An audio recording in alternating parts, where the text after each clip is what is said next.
We go. Let's see if we get here. Yes. All right. Welcome everyone to today's Furball Friday. I think we are live. It says we are. We should be live everywhere. Yay. All right. So we are way late today, but we are live, and we are live for the first time in Instagram and YouTube. I still, for some unknown reason, am not permitted. I am blocked from going live in all of my Facebook groups and pages. I do not know why. I received no warning. I received no notification. Unfortunately, most of my followers are there, my audience. So I apologize for those of you that look forward to my lives. I am trying to encourage everyone to please move over to YouTube and even Instagram, if you guys like my lives. Although Instagram is owned by Facebook, so I don't know how long that's going to last. I couldn't have done anything that bad. There's a lot of things on Facebook that could and should be fixed and targeted by people misusing it that I am not. So I'm not exactly sure. I'm in Facebook jail, and I just have not been told by Facebook. The only thing I've been accused of in the past few months is spamming myself. Heaven forbid. I did a live on my Larkin page, and then I shared it to my 3 other pages. So maybe that is illegal. I don't know. I was accused of spamming myself. They removed one of my videos, but I got no warning. I got nothing telling me I had privileges being taken away or anything like that. And the next thing you know, I have not been able to go live in any of my Facebook pages or groups, and it's been over a week. So I'm not waiting around on Facebook. I am, building my YouTube channel. So if you guys like what I do and you want to follow Furball Friday or any of my free live readings throughout the week, any of my fun free live events, then I recommend that you follow me on YouTube and Instagram. Definitely YouTube. No offense, Instagram, but I think that's more dependable since the same people are running Instagram. And I don't even know what happened. So anyway, my apologies, but we are testing this out today, going live on Instagram for the very first time.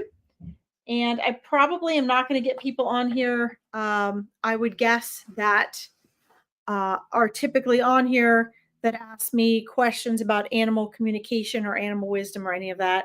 But I'm going to discuss it anyway. We'll probably just keep this video a lot shorter, this live a lot shorter, without a lot of, I usually have hundreds of people on my videos, on my lives. And without people knowing where I am, it's going to be shorter. So I'm just going to keep it shorter today. And maybe share with those of you that don't know what I do, just to test this out and see how the platform works for everybody. Let's see here. Anyway, so my friends, if you are on here, hopefully you are an animal lover. Perhaps you are interested in learning to communicate with your non-human animals or any animals in your life. Oh, you found me, Paul. Awesome. Yay. And one of the things that I like to emphasize on my animal communication page, and even on this YouTube page, I've got animal videos on a different page, by the way, here on Instagram, but is that one of the, everybody thinks animal communication is just about talking to animals and telling them what you want and need, and trying to hear what they have to say. And it is, but it's actually so much more than that. And what it starts with is observing. It starts with observing animals doing their natural thing. It starts with observing them so you can start to see the subtleties. Just like with intuition, it's about picking up on the subtleties. Well, communicating with animals and even plants is the exact same thing. You have to pick up on the subtleties, right? So they are always communicating with us verbally and non-verbally. And it's up to us to be able to identify and learn and interpret what it is they're saying. Okay. Most people come to me for an animal reading, and it's, why are they doing this? I don't want them to do that. Why are they doing that? Um, and a lot of times it's, tell my animal this or that. I don't want them digging up my garden. It's a lady last year, tell my dog to stop digging up my garden. Well, no, that's not where the problem starts. So the problem starts with the dog's not getting what the dog needs. And the dog shouldn't be tossed outside by itself when it really wants your attention. So it's going to find something useful to do that it thinks is interacting with you, right? So even if I were to go in and say to this dog, please stop digging in her garden, because that's not the dog's priority and the dog is a different perspective, that's not going to work anyway. So it's just better to learn this stuff, those of you who love animals, especially, for yourself.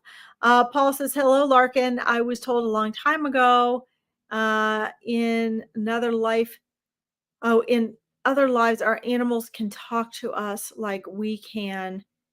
Is it true? Let's see. Oh, in the afterlife. Oh, yeah.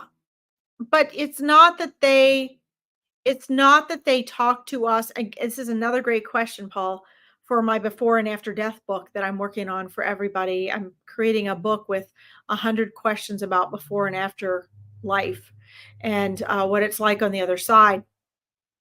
And this is another great question. It's the interesting thing is, whoever told you that, Paul, probably was thinking of it in terms of, it was thinking again from a human perspective, was thinking in terms of um you know in the afterlife, people, our animals can speak like we do, as though our type of communication is better. Our type of communication is not better. Our type of communication is more broad because we have a prefrontal cortex, a palate and a tongue and a voice box that allows us to speak the way that we do.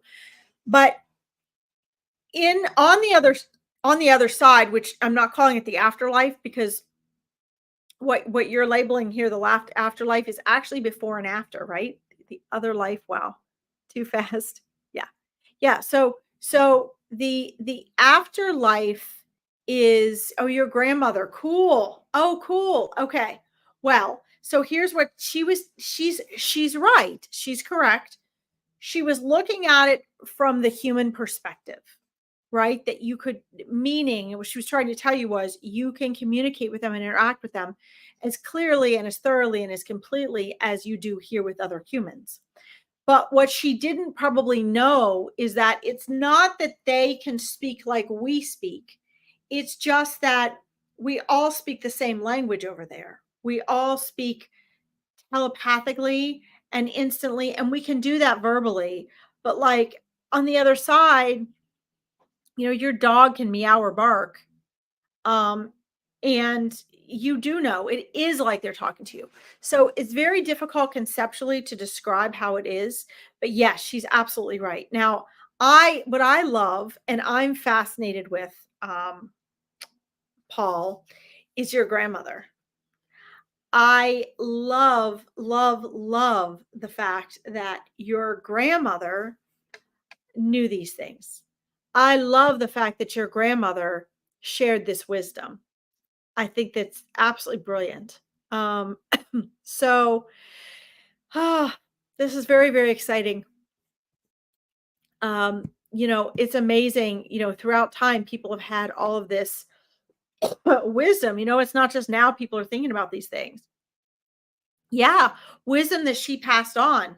And, I can see now, this was one of the factors that helped and protected your empathy and your connection with animals and your love and interest and compassion for them.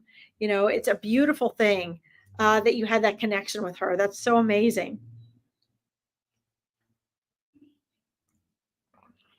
This is also one of the reasons, guys, that this is off subject of people and animals. You know, I know. Wow, right? This is off the subject of animals, and this broadcast is supposed to be just non-human animals. But In most cultures in the world, and what we used to do here in the US, is we were very multi-generational, right? So when my parents grew up, for example, they were able to spend a lot of time with their grandparents. Oftentimes, like in my grandmother's day, you lived with them, right? Like my grandmother, when she got my great grandmother, when she got married, she lived with her in laws and her husband and her six kids. They all lived together. And we think, oh gosh, because we're so spoiled with getting our own space and time here. But Paul, you reminded me how significant it is to have this multi generational experience.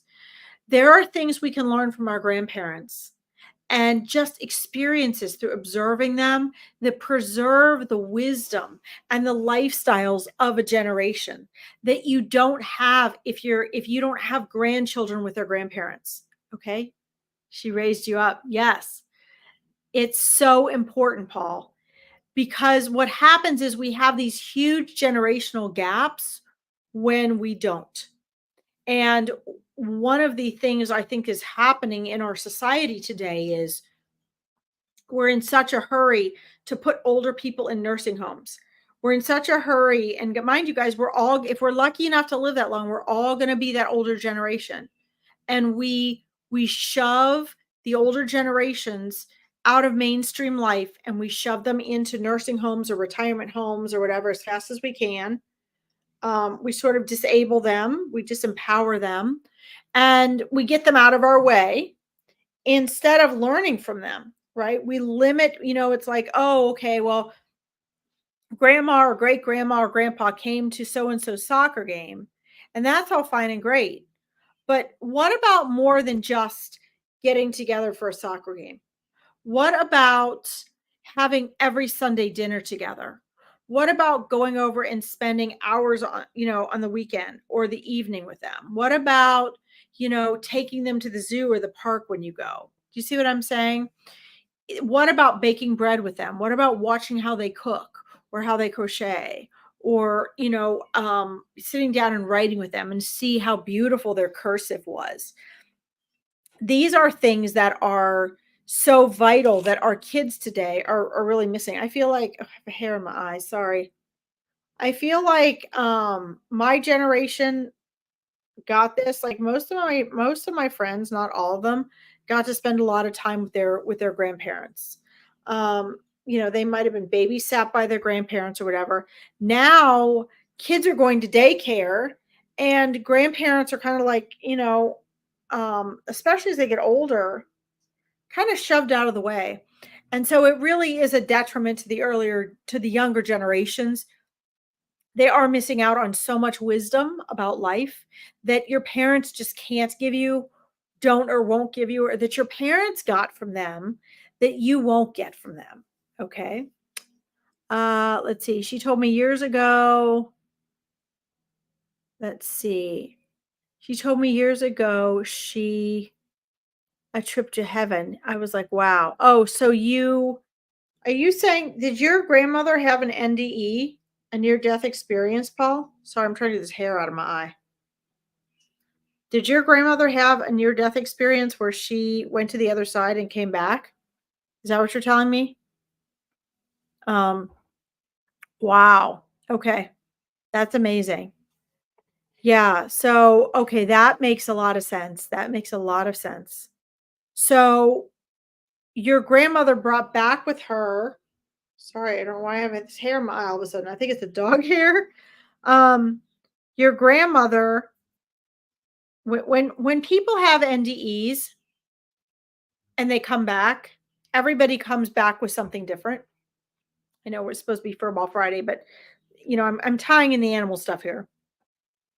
And so I think it's fascinating that one of the things she experienced and came back and brought back and shared with you, who are so in tune with animals, who have such a connection with animals, that she shared that with you, that you can communicate with animals the way you can communicate, the way we can communicate with each other here on the other side. And so she came back with a whole understanding of, how significant animals are, how intelligent they are, our ability to connect. Um, and that's really important. I mean, the NDEs can be completely life transforming, you know. Um, the thing about animals is they all have wisdom to teach and share with us. And if we don't step back and observe, as I was speaking about in the beginning of this broadcast, we don't get to experience their full wisdom. Not that we get their full wisdom anyway, but we don't get to experience this intelligence. We don't get to experience how they can help us, the wisdom that they have, the guidance that they have, the spiritual life purpose that they actually have. Um, so, um, so I think it's very important that we understand this. You say it's power. Yes, it is. It's personal power, and why? Because it's connected to wisdom, because it's connected to source. Non-human animals are so sacred, and they do have a life purpose. And when we connect with them, they help protect us and our intuition to connect with ourselves. They help guide and protect our path. They help guide and protect our energy.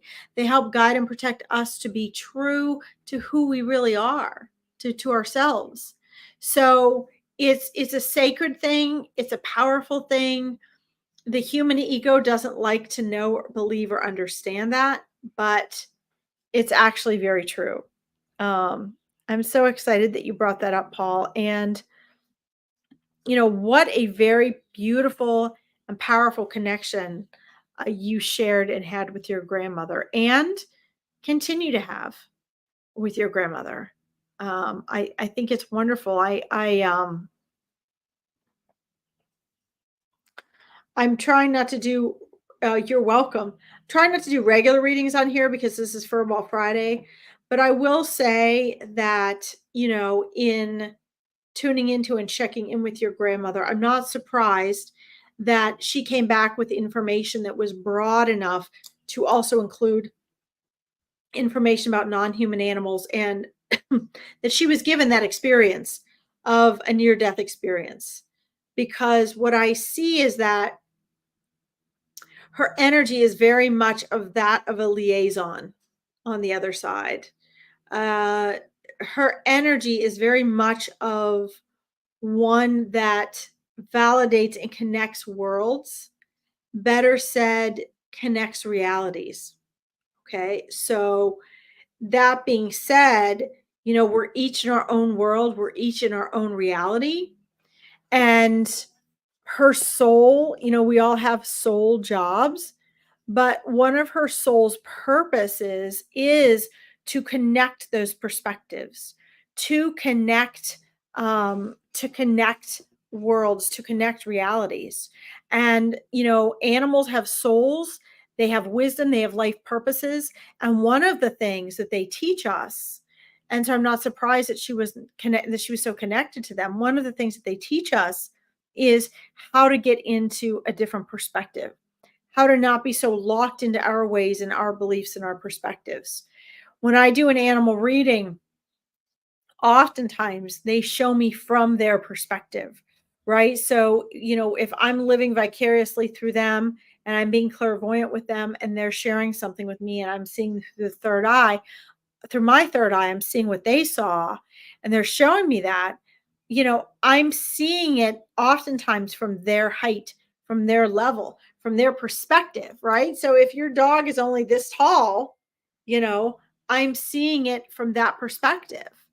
And, you know, it's so important for us in our lives, if we love and care about our animals, if you are serious about non-human animal communication, then, get down on the floor at their level, crawl around on your hands and knees, see what it looks like to look up at a person and a counter, look at their perspective, because you're going to understand them so much better when you do that.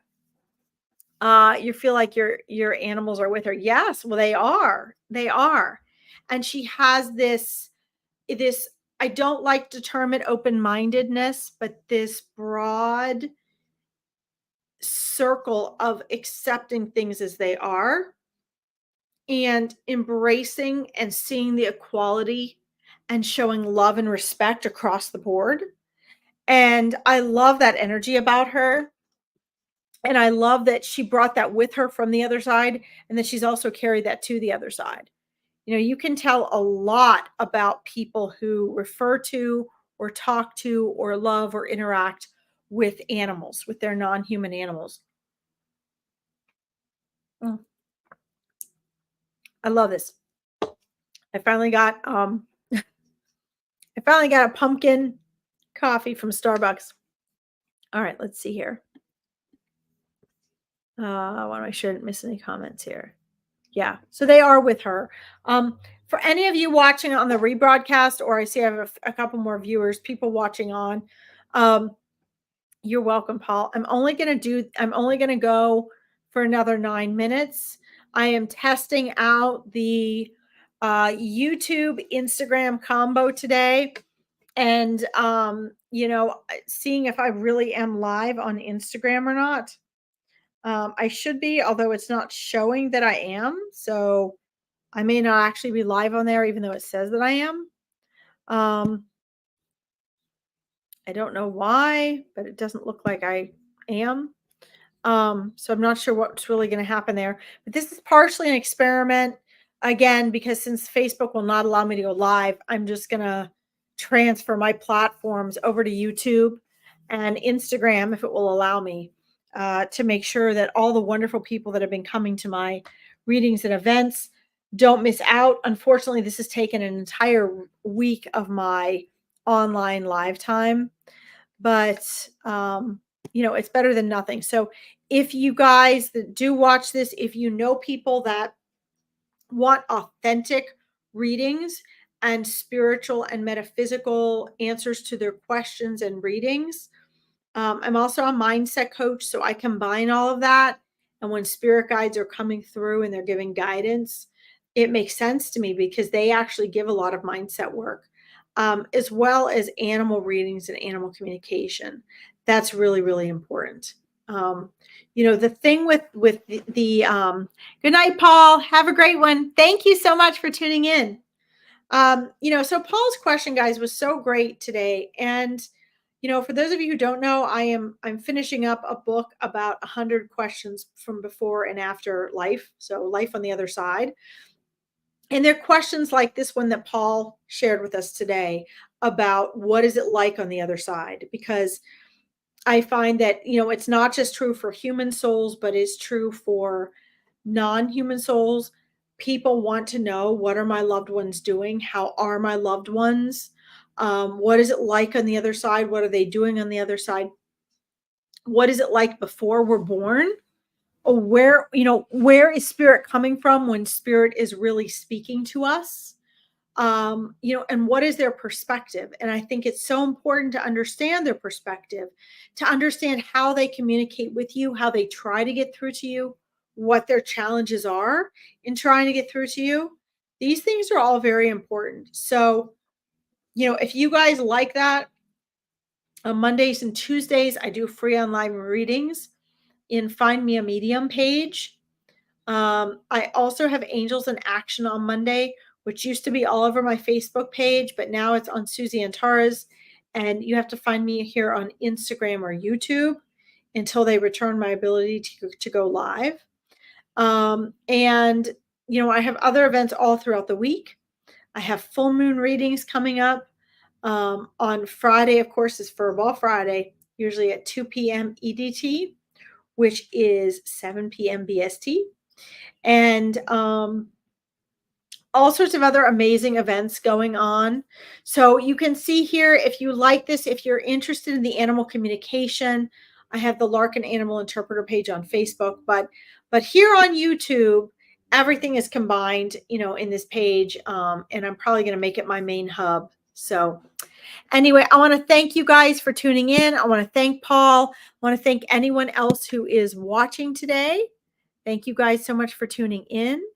And looks like, I don't know what's happening with Instagram, but it looks like YouTube is the only thing working on here today. Great. Okay. Well, we'll keep working on the Instagram. Guys, thank you for tuning in. Have an amazing morning, afternoon, or night. And I will see you on my next live. Keep an eye on my Facebook pages so you can move yourselves over to YouTube and Instagram.